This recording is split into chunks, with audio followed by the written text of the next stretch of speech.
ব্যবসাটা শুরু করি তখন ৩,০০০ টাকা দিয়ে ব্যবসাটা মোটামুটি একটা মানুষ বেসরকারি চাকরিতে যায় ইনকাম করে তার থেকে মোটামুটি খুবই ভালো। ঢাকা শহরে একটা ভালো ফ্ল্যাট ভাড়া দিয়ে থাকা খাওয়া দেন বাচ্চার খরচ সবকিছু মিলায়ে চলে যায়। আমাদের দেশের মেয়েদের কখনোই কোনো কিছুতে অ্যালাউ করা হয় না, আর সবসময় এইগুলোকে ছোট চোখেই দেখা হয়।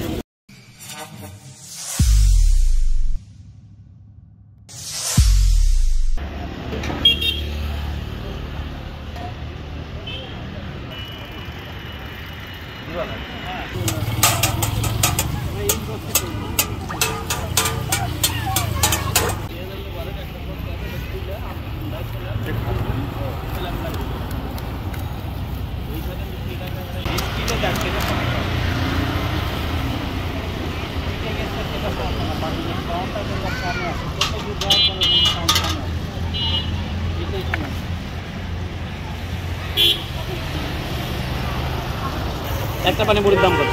5 টাকা। আপনি এই আইডিয়া কই থেকে পাইলেন যে একটা পানিপুরি বাংলাদেশে তো এই সিস্টেম নাই? আমাদের দেশে এরকম কোনো সিস্টেমই নেই। যেমন ইন্ডিয়াতে বাজারে গেলে আপনি যদি 1 পিস মাছ কিনতে চান ওখানে 1 পিস মাছই বিক্রি করে, কিন্তু এখানে তো বিক্রি করে না। এখানে অনেকের আছে ইচ্ছা করে কিন্তু সামর্থ্যতে হয় না। এই জন্য এখানে তো আপনি পানিপুরি যেখানেই কিনতে যাবেন বা ফুচকা যেখানেই নিতে যাবেন আপনাকে বলবে যে প্লেট নিতে হবে। আপনাকে কিন্তু 1 পিস দেবে না, কিন্তু আপনি পুরো একটা প্লেট খেতে পারবেন না, কিন্তু তারপর আপনাকে 1 প্লেটই নিতে হবে। বিজনেসটা এরকম চালু করা যে আমি 1 পিস, আর কেউ যদি 1 পিস খায় তাহলে আমি 1 পিস পানিপুরির সাথে কি একটা ঝাল টক একটা মিষ্টি টক। এটা কি মিষ্টি টক? এটা মিষ্টি টক। আচ্ছা, এটা মিষ্টি টক আর এটা ঝাল টক। এখানে আলু বুটের ঘুগনি। এখানে কখন বসেন? সকাল বিকেলের দিকে? হ্যাঁ, বিকাল 6টা থেকে রাত 10টা পর্যন্ত। ব্যবসা করে কেমন চলছে আপনার? মোটামুটি একটা মানুষ বেসরকারি চাকরিতে যায় ইনকাম করে তার থেকে মোটামুটি খুবই ভালো। কারণ আমাকে তো এখানে মাত্র 4 ঘন্টার ডিউটি। আমি সন্ধ্যা এখন বিকাল 6টায় 10টায় যাই, 4 ঘন্টা। আর একটা চাকরি করলে তো সেটা সম্ভব হতো না। আমার বাচ্চা আমার সঙ্গে থেকে আমাকে কাছে পায়। এখান থেকে বাচ্চা নেন মিষ্টি টক।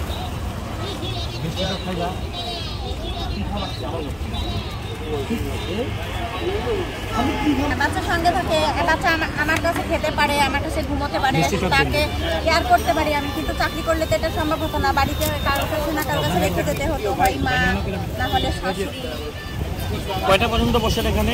এখানে আমি 6টা থেকে 10টা, 4 ঘন্টা বসি। আপু, আপনার শুরুটা যদি বলতেন কিভাবে শুরু করলেন? যখন আমার যখন ইন্টার্নশিপ শেষ হয় 3 মাস চাকরির বয়স, তখন হলো আমার ওই চাকরি ছেড়ে চলে আসতে হয় করোনার কারণে। চলে আসি, দেন বাড়িতে আসার পরে করোনার মধ্যে আমার বেবি হয়। বেবি হওয়ার পরে তখন তো আর জব করা সম্ভব না, পসিবল ছিল না। ছোট বাচ্চা নিয়ে তখন জব করবো কিভাবে? এই জন্য আমাদের এখানে একটা পূজা হয়, পূজার মেলাতে আমি একটা স্টল দিই, এই ফুচকার একটা স্টল দিই। আচ্ছা, আপনি কত টাকা পুঁজি দিয়ে পুঁজি নিয়ে আপনি ব্যবসাটা শুরু করেন? ব্যবসাটা শুরু করি তখন ৩,০০০ টাকা দিয়ে ব্যবসা। এখন মাশাআল্লাহ কেমন ইনকাম হয় পার ডে? পার ডে মোটামুটি হয় আর কি।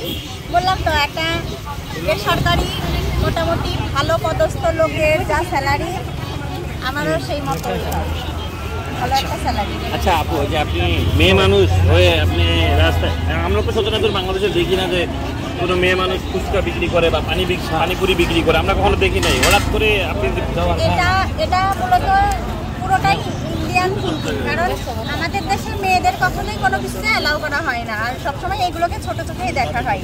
কিন্তু ওইখানে দেখেন সব মেয়েরা মাছ বিক্রি করতেছে, সব কাজই কিন্তু করে। বাহিরের শুধু আমাদের দেশ বাদে বাহিরে যত দেশগুলো আছে সব দেশগুলোতে কিন্তু মেয়েরা বাহিরে সব কাজ করে, শুধু আমাদের দেশেই এইটা। আর এই কারণে আমাদের দেশ পিছিয়ে। আচ্ছা, আপনি যে এই ব্যবসা করতেছেন, খারাপ কমেন্টস কখনো শুনেছেন? না, এখন পর্যন্ত আমি আমার বিজনেসের বয়স যতদিন, আমি এর মধ্যে কখনো খারাপ কমেন্টস কেউ আমাকে করেনি, বরং ভালোই বলেছে। এবং সবসময় দোয়া আশীর্বাদ করে যায়, বলে যে আপনি আরো বড় হন, আপনি, এবং অনেকে সহযোগিতাও করার চেষ্টা করে। রাত 10টা পর্যন্ত থাকেন, মানে আপনার ভয় লাগে না যে রাস্তায়? না, এখানে সিকিউরিটিটা একটু ভালো আছে, যে এরকম কোনো সমস্যার মধ্যে এখন পর্যন্ত পড়তে হয়নি, আমার এরকম কোনো মুখোমুখি হতে হয়নি। আচ্ছা আপা, আপনি এখানে কি প্রতিদিনই বসেন? হ্যাঁ, আপনি আপনার লোকেশনটা একটু যদি বলে দিতেন। আমার লোকেশনটা আগারগাঁও আইসিটি টাওয়ারের, নির্বাচন ভবন আইসিটি টাওয়ারের অপোজিটে সরকারি কর্ম কমিশনের 3 নম্বর গেট। 3 নম্বর। সপ্তাহে 7 দিনই পাওয়া যাবে আপনাকে? হ্যাঁ, সপ্তাহে 7 দিন, 5 দিন এইখানে বসি আর 2 দিন সঙ্গীত কলেজের সামনে বসি। আচ্ছা আচ্ছা আপু, এই যে আপনি যে পানিপুরি বিক্রি করতেছেন, এটা কি প্যাকেজটা কি, মানে এটা কি সিঙ্গেল 1 পিস থেকে শুরু করে? এক পিস থেকে শুরু করে আপনি যতগুলো খেতে পারেন, আপনি 20টা 25টা 30টা 50টা আপনি যতগুলি খাবেন আমার কাছ ততগুলি দেব। আপনি ঝালটা খাবেন না মিষ্টিটা? আচ্ছা, আমরা যে ফুচকা খাই, যেমন থাকে যে 6 পিস 8 পিস দিয়ে একটা প্লেটে দেয়, আপনি কি ওরকম কোনো প্যাকেজ দেন না? না, ওরকম কোনো প্যাকেজ নেই। আচ্ছা, তার মানে যে কেউ সিঙ্গেল 1 পিস থেকে শুরু করে? উনি তো 1 পিস খেলো, আপনার ইচ্ছা হয়নি আপনি 1 পিস খেয়ে চলে যেতে পারেন, আমার কোনো সমস্যা নেই, কারণ আমি এখানে বসে 1 পিস করে বিক্রি করার জন্য। আচ্ছা, আপনি এটার পাশাপাশি কোনো জব টপ করেন? না, এটার পাশাপাশি কোনো জব করি না, আমি আমার সংসার সামলাই, আমার বাচ্চাকে দেখাশোনা করি। বাস যেই টাইমটা আমার ফ্রি থাকার কথা, টেলিভিশন দেখার কথা, বিনোদন করার কথা, সেই টাইমটা আমি শুধু এখানে পার্ট টাইম করি। কেমন লাগতেছে ব্যবসা করে?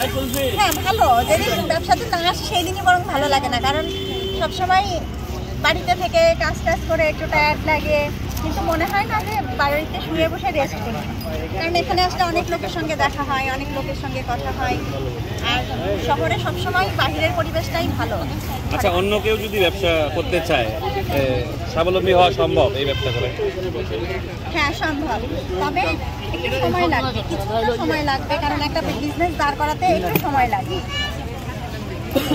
আচ্ছা, আমারও লেগেছিল, যখন আমি প্রথম দিকে এখানে দোকানটা দিই তখন আমার মাত্র 300 টাকা 400 টাকা সেল হতো। এখন কেমন হয়? এখন মোটামুটি ঢাকা শহরে একটা ভালো ফ্ল্যাট ভাড়া দিয়ে থাকা খাওয়া দেন বাচ্চার খরচ সব কিছু মিলায়ে চলে যায় খুব ভালো মতো। এই শুধু পানিপুরি বিক্রি করে? এই পানিপুরি বিক্রি করে সংসার চালাতে পারেন আপনি? হ্যাঁ, যেটা আছে একটা ঝাল টক আছে, একটা মিষ্টি টক আছে, এটা কি আপনি একবারে বাসায় তৈরি করেন? পানিটা ভালো? হ্যাঁ, এটা একদম আপনার মিনারেল ওয়াটার, এটাতে কোনো সমস্যা নেই, কারণ আমি এখানে রেগুলারলি বসি তো। আর সব থেকে বড় কথা, সবার আগে আমার নিজের বাচ্চাই এটা খায়, আর কোনো মা চাই না যে সবার আগে নিজের বাচ্চার ক্ষতি হোক, এই জন্য আমি সব কিছুই ন্যাচারাল ভালো জিনিস নিয়ে আসি, এবং প্রতিদিন পরিষ্কার পরিচ্ছন্ন রেখে হাইজিন মেনটেন করে বিজনেসটা করি।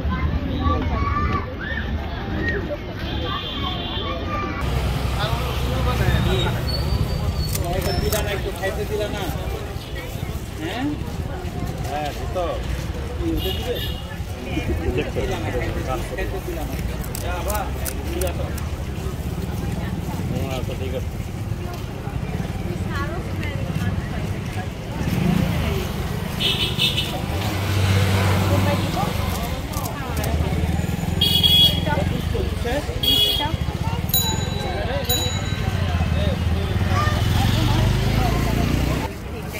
আপু, খেতে কেমন? মজা?